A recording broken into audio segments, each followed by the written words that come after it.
Oh, remove. We're going to remove Twitter. Apparently, I have to have a live account there. So we are.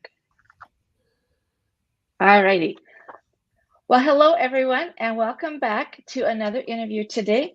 For some people, the worry of not finding a buyer in time when they're selling their home or being stuck with two mortgages is a great concern. It's very stressful, but fear not, there is a financial tool that can bridge that gap for you and make the transition smoother. It's called a bridge loan. And to help us understand how bridge loans work and if they're the right option for you, I've invited a guest today. I'm Sherry, your realtor, and today we're talking about a topic that can feel like a real hurdle for many of us, especially seniors: selling your current home before you buy a new one. I'm joined today with Chris Gams, Senior Loan Officer with CMG Home Loans. Welcome, Chris. Hey, thanks for having me. It's great to be here. Yeah, my pleasure. Well, let's jump right in. Why don't you first start by telling us a little bit about who you are and how you got into the mortgage industry? Yeah. So, as you mentioned, my name is Chris Gams. I've been doing mortgages now for more than 23 years. I'm trying to remember exactly when that start date is. I was in several other financial things prior to mortgage, insurance, financing of automobiles, things like that prior to mortgage. But I kind of found my home in mortgage 20 plus years ago, and have never left. In that time, I've been in various places within the mortgage industry, but the place that I love most is retail mortgage lending, which is just helping people kind of across the desk from each other. Okay.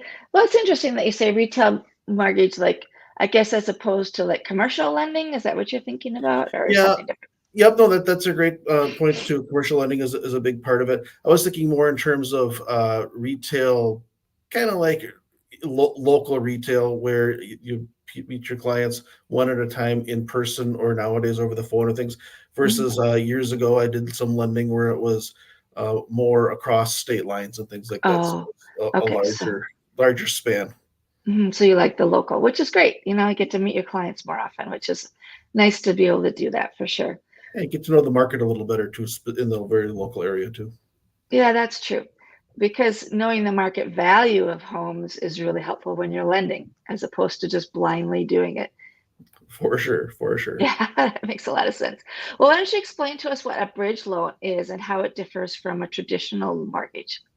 Yeah, it's such a fun question. I was so glad that you asked me to talk about it, because it's kind of a neat thing. Bridge loans were all around for a long time, and then right around 2010, maybe a little bit before, a little bit after, they really started to go away, and you didn't see them anymore. And they've, within the last few years, started to reemerge as a viable thing, but they're different now than what they were before. So let's talk a little bit about what kind of the ideal scenario, and then Mhm. the different ways that bridge finance can help kind of make the scenario ideal. So let's just, as I talk through this, kind of talk about a one standard scenario.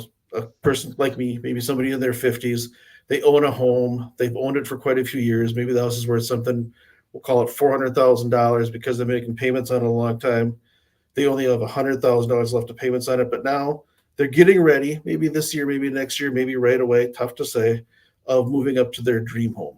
And let's just say that dream home is $600,000, just to Mhm. have some numbers as we kind of go through this. Mhm. In a perfect world, what you would want to do is buy your new $600,000 dream home, move into it, get your old house fixed up and ready to sell to get top dollar for it, and avoid the stress of trying to be doing two transactions at the same time, selling your current house as well as buying the new house, moving on the same day, that kind of things, as well as avoid the problem of having to offer on the house you were looking to buy, your dream house, contingent on the sale of your own house. Mhm. So while that's the ideal scenario, for a lot of people, that's tough to qualify. There's three main reasons that are problems that people have with achieving that ideal scenario that bridge financing can help solve. So the first is, maybe you just don't like the payment that's going to be associated with the new loan if you don't sell your current house first. In our scenario, you were going to make $300,000 you could put on the new house, so you would have roughly a $300,000 mortgage. If you didn't do that, if you're financing as much as you could on it, say 95% of it, a $570,000 mortgage, obviously that mortgage payment you'd be locked into would be a lot higher for a Yeah. lot longer period of time. So that's tough. Mhm. The second thing might be, perhaps you don't have 5% is usually in a scenario like this, the minimum down payment you could put on a conventional loan for it. So maybe you don't have the $30,000 in this scenario plus closing costs in your checking account, and you need the equity in your house to put it on the new one. Uh, the financing we're talking about, bridge financing, can solve for that. We'll get into that a little bit. And then the third thing is perhaps, most people in America only own one house. And the reason is because most people in America can't afford two mortgage payments. It's typically the single largest expense that they have on a monthly basis. So maybe when you're trying to qualify for a loan, you don't qualify with both mortgage payments. So we'll figure out some bridge loan scenario that will solve that. So let's take a look at all of those different things and different ways we can try to solve it, because there's different types of bridge loans that can address each of those scenarios. So the first scenario, and we'll kind of start with the cheapest and the least complex for people, and we'll go down the ladder from there. So the cheapest and easiest would be you qualify for both mortgages. And when I say qualify for both mortgages, what I mean is if you're a first-time home buyer buying a house, we look at something called your debt to income ratio. That's how much do you owe on your house? Excuse me, that's how much do you owe on all your debts, plus the house that you're going to buy. We take a look at that bill. We compare it to your total monthly income. That's your debt to income ratio. If you're a step-up buyer and you're trying to not sell your house first, we would look at all of your total debts, including your current mortgage payment, plus the new mortgage payment you want to get. That added together would have to qualify with your income. So let's just say that you're well qualified with your income and that works, and you have the money that you need in your checking account, but you just don't like that payment. Well, one scenario, and probably the cheapest and easiest that people don't think about, is if the lender you use is what's called a seller servicer. So they service the loan as well. Then you can, after you close on the loan, you can recast your conventional mortgage. And all that means is after the loan, you buy your new house, 30, 60, 90 days later, you sell your current house. You can take that $300,000 you made on it, make a large payment on the new mortgage, and you can tell the servicer, I want you to re-amortize or refactor the payments stretched over the remaining terms. So if it took 3 months, they would just take the new mortgage loan amount, let's say $300,000, and recalculate it over the 357 remaining payments, and you would have your new lower payment. It's the cheapest and easiest way to go. So let's stop a couple of seconds on let's explain what servicing is. I think a lot of people don't realize that their loan actually can get sold. That surprises a lot of people. So why don't you tell us what servicing is? Yep. So the lender could be a retail lender like me. It could be a broker. It could be a bank. It could be any of those things. Ultimately, what happens is on a conventional loan, your loan, once the loan closes, gets packaged up and with a bunch of other loans, and it's sold on Wall Street in what's called a mortgage-backed security.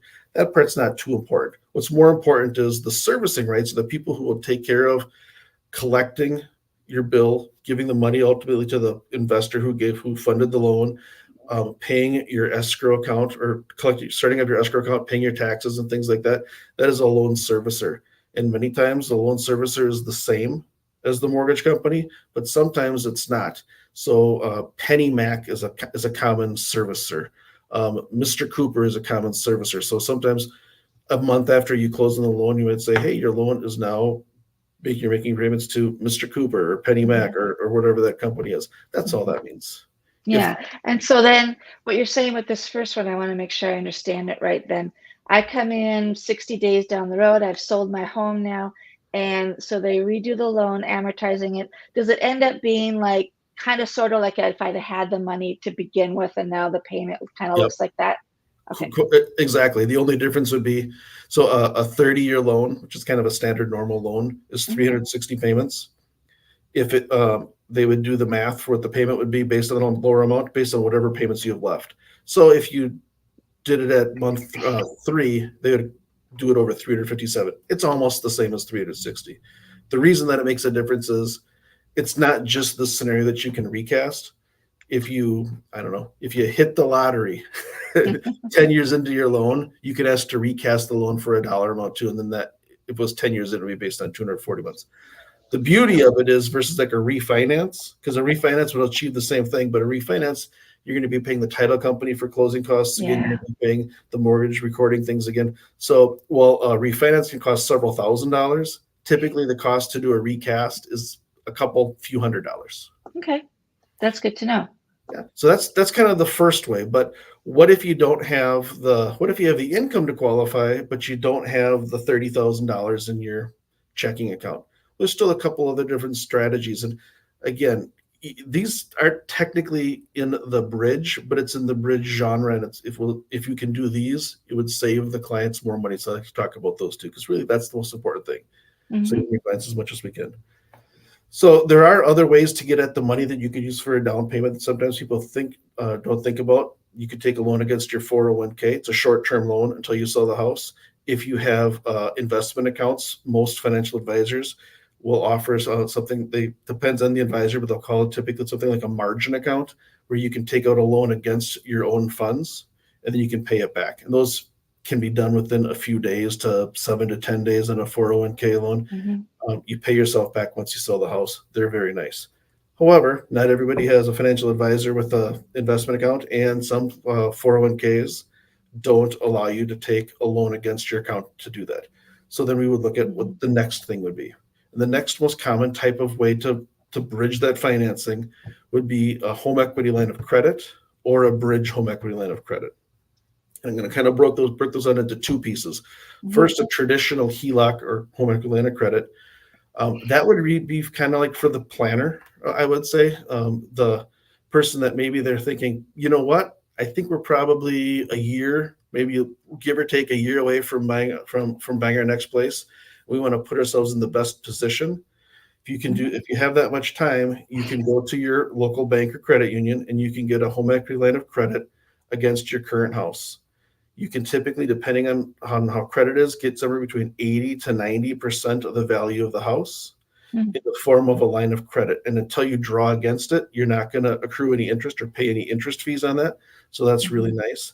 If you're doing it as your primary residence in the scenario I'm describing, commonly you can get it with pretty cheap closing costs. I'm not going to speak for every bank, because every bank is different, but like I've seen $295 or $395 is common things for total closing costs to do that type of deal. The thing to remember for that is you do need to be, they're going to ask you a few questions. Is your house currently for sale? If it is, you can't do that program. They're going to ask if you tend to live in it as your primary residence. Generally speaking, the mortgage industry treats that as, do you think you're going to live in this house for at least the next year or so? And if you are, then yeah, you can safely call it your primary residence. Mhm.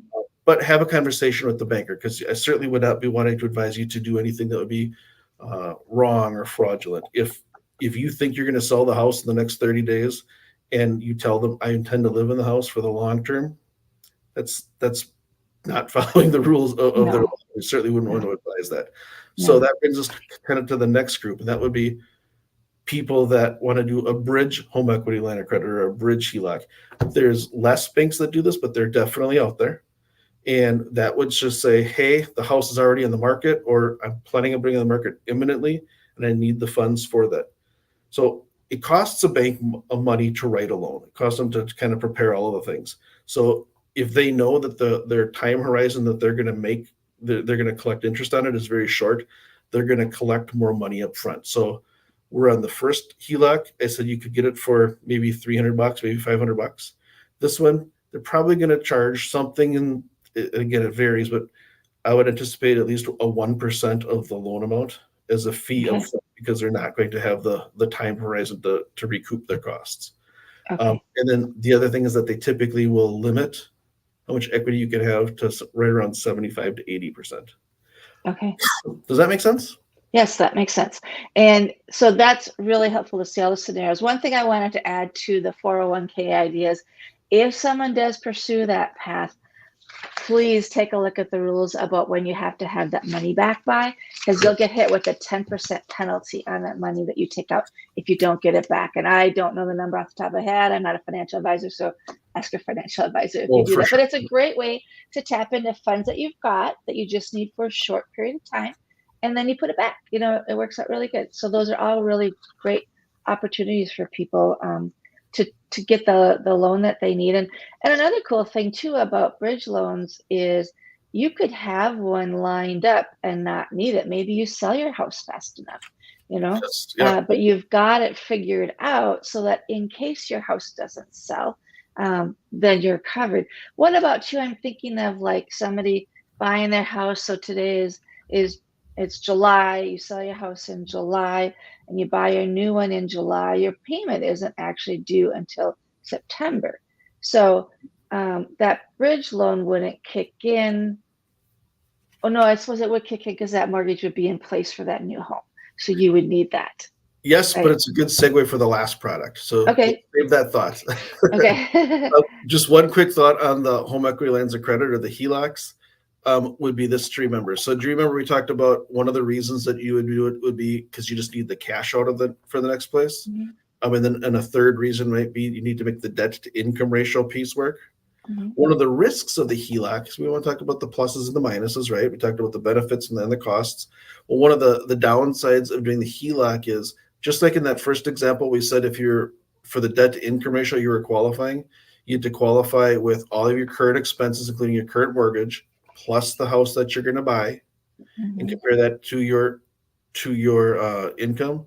If you go the HELOC route, they're going to take all your current expenses plus the house that you're going to buy, plus the anticipated payment on the HELOC. So if I'm just going to make up really easy numbers, if you have $100,000 HELOC that you draw and you're going to, max it or take $100,000 out of it, we'll get the verification what that payment would be, and if that payment is, let's just say it's interest only and it's $650 a month, then we're going to add that additional 650 into your debt to income ratio and you have to qualify with all. So that can, in some instances, make that not the right option. The key is to figure out the right run for the right person. Yes, for sure. So what about that scenario? What about the person that they need to get the financing because they want to offer non-contingent and they need the down payment and they can't afford to be covering both the mortgages, much less both the mortgages and the new HELOC. So there is a product that's pretty new to the market, and it's actually pretty new. I'm excited about it, and it is a bridge loan, and it works like this. We partner with an investor, and that investor will do two things at the same time for you. One is they will give you a written bona fide cash offer to buy your house with a closing date about 6 months into the future. Mm-hmm. And they also simultaneously will give you a loan for up to 80% of the equity in your house. And that loan does not have a payment until you sell and close on the house. And you can use that money for really anything that you need that's related. So you can use it for the down payment, you can use it for closing costs, you can use it for setting up your escrow account, you can use it for moving expenses, you can use it for fixing up your current house to make it as valuable as possible for when you sell it. So let's just kind of use our sample scenario to kind of flesh out what that would look like. Yeah. You owe the $100,000 in a house with $400,000. You could do a new loan for 80%, which would be $320,000. Take the 320, you subtract off the 100 you owe. That would mean you'd have roughly, I'm just using quick math, $220,000 towards all of those different things. The part of that money is put 6 months of your current loan's payment is put into an escrow account and used to make payments on your current house until you sell it down the road. Okay. That means you only have the one payment on the new house while you're going through the process. That's a lot easier for a lot of people because you only have the one payment. Yeah. Because you have an actual bona fide cash offer on your house, on the house that you're buying, you're allowed to take that payment out of the debt to income ratio. So you're qualifying using a more advantageous debt to income for qualifying purposes. Okay. All of the things that you need as far as that goes.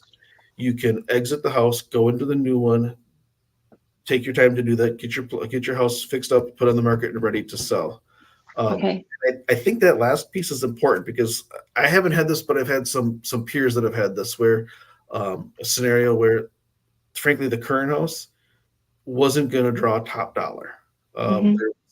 There was some pet things that they had needed to take care of. Well, they didn't have the money. The sellers didn't have the money to take care of those things.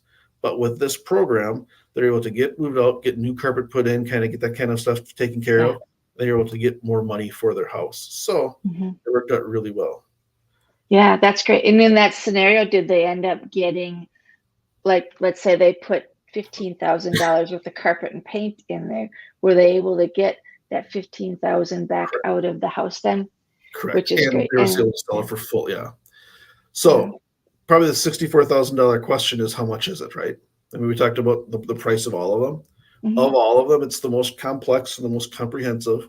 So it does also cost the most. That's why we go through all the different scenarios. And we figured the one that's going to be the cheapest for the client, one that's mhm, going to be the best value for them, probably is the better way to say it.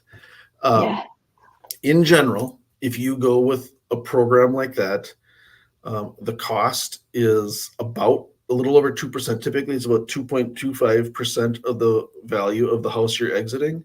And okay, then there's also some closing costs that are involved in it. So if you were to look at a $400,000 house, I think you probably would want to realistically prepare yourself for your cost to do that type of financing to be somewhere in the neighborhood of $11,000, which okay, is not cheap. I certainly wouldn't say that.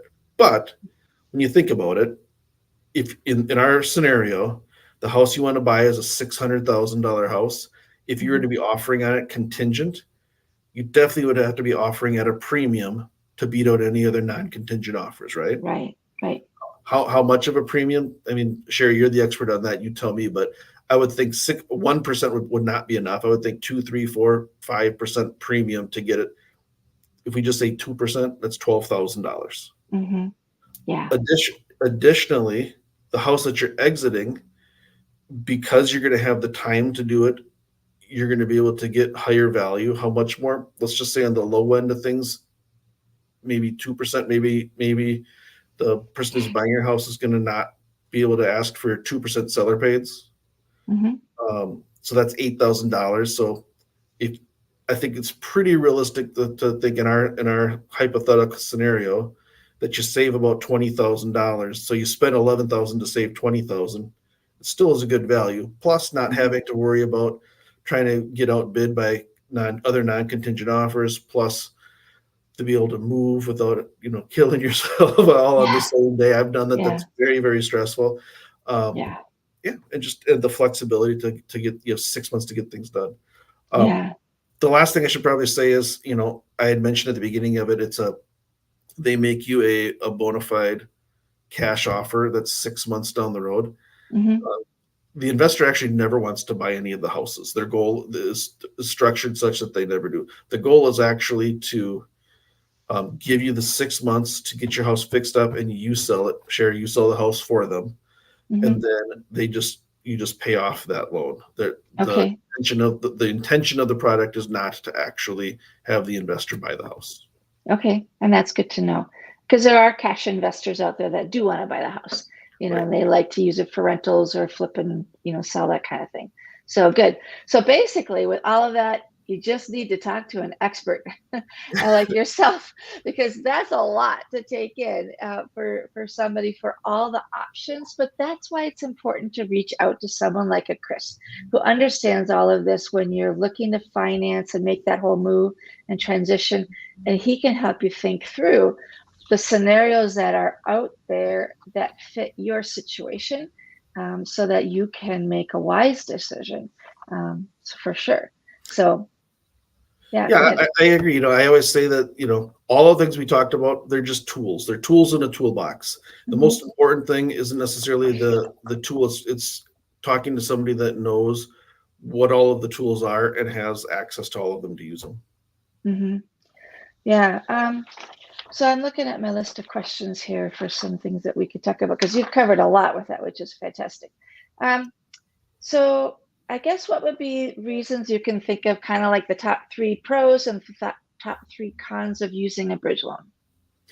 Well, I think that the number one pro in my mind, even though I tend to like live in a world of numbers, it's going to save this or it's going to cost that. I think the number one pro is the reduction of stress. Buying a house, selling a house, they're two of the most stressful things that people do in their life. It's hard. This is their biggest investment that they're exiting and their Hmm. biggest purchase that they're probably going to make. And those are very stressful things. So using it lowers the stress, and you can't discount the importance of that. That's number one. Number two, for the biggest pro, is it makes the offer stronger. Again, I talked a lot about numbers, um, but there's another aspect to it, and that would be, if you're selling your house and you're buying the next place and you find the perfect house, and it's the perfect house because it fits all of your needs, it's exactly in the community where you want to be. I don't know, if you're a guy like me in your 50s, maybe you're approaching 60, and you have adult children, and you can be moving into a neighborhood that's going to be not too close to them, because give them some space, but it gives you a chance to be a great grandpa, and doing some babysitting and things. You want to be close by. That house might be the place, right? And you can find another house that's like it, but it might not be in that neighborhood. Well, you want to be able to make sure that your offer is as strong as possible so you win that house. Mm-hmm. And in this market, it's very, very competitive. And if you're putting an offer in that's contingent, you might not win that house. And that's a big deal. Is this a big deal to that seller to take their house off the market for you to sell your house? Because I'll give some little feedback or insight to people. What happens with houses that go contingent? Yes, you can still be having that house on the market, and then if someone else comes in, they could put in an offer, and you can have that first right of refusal. But here's what happens: there's a little code in there now in the MLS, and a lot of agents will have said, well, don't show me any properties that are contingent, and they don't send any properties out to their clients that are contingent for any reason whatsoever, like inspection, anything. You've really taken your house off the market, and that's really tricky for a seller if you're going to back out that. So coming in non-contingent is a really good thing. For sure. Yeah, definitely. So then can you talk us through like a timeline for getting a bridge loan from application to being ready to go with it? Yeah, that's a good question. So it really depends on which product we look at, but in general, like, let's just say we take the last one that we talked about, the most comprehensive of it. They're pretty quick.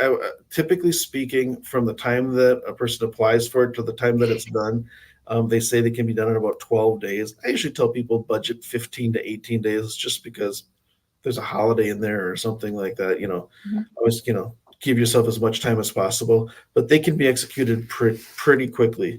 If you're looking at the home equity loans or the home equity lines of credit, that is depending on how long your individual bank or credit union takes, but usually they can be done within, I would say, 2 to 3 weeks, the vast majority can. So it's pretty painless.